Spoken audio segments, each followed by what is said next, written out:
a pretty cruel way of dealing with someone, isn't it, who has suffered sexual abuse. I could only repeat what I've said, Your Honour. I know, but it's cruel, isn't it? To take away, by reason of the rules that you impose, all of their social structure. That's cruel.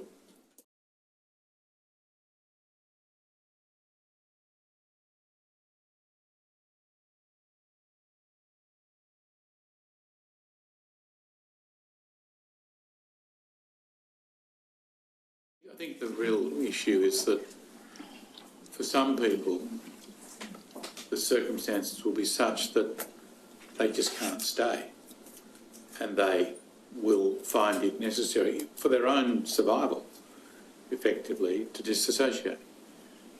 But the consequence of that is they are shunned and lose all of their prior social structure. That's the issue, and you heard the evidence that some people gave about that issue.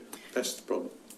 If I could, Your Honour, with respect... That doesn't happen in other parts of society, generally. If they are so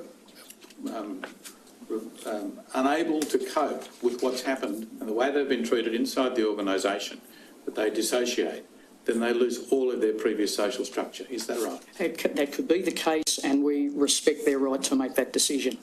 Well, it's a pretty cruel way of dealing with someone, isn't it, who has suffered sexual abuse.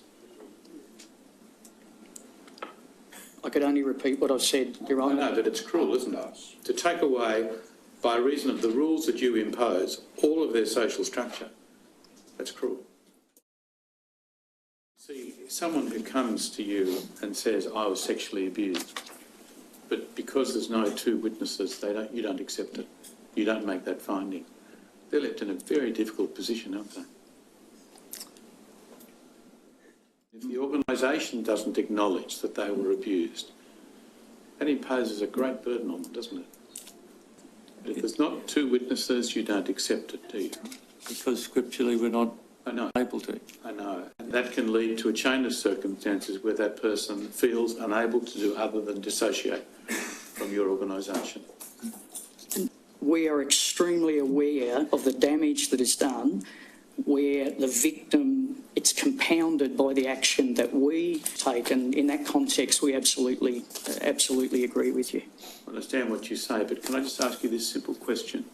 Why is it necessary when someone feels that they can no longer abide the organisation and has to dissociate, why is it necessary to shun them?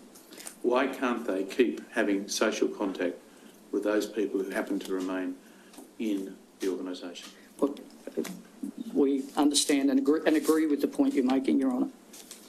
Well, you haven't answered the point, but we'll move on. The real answer to the question is because you say the Bible says so. That's the answer, isn't it? Yes, that's our understanding of the scriptural yes. disfellowshipping and disassociation doctrine.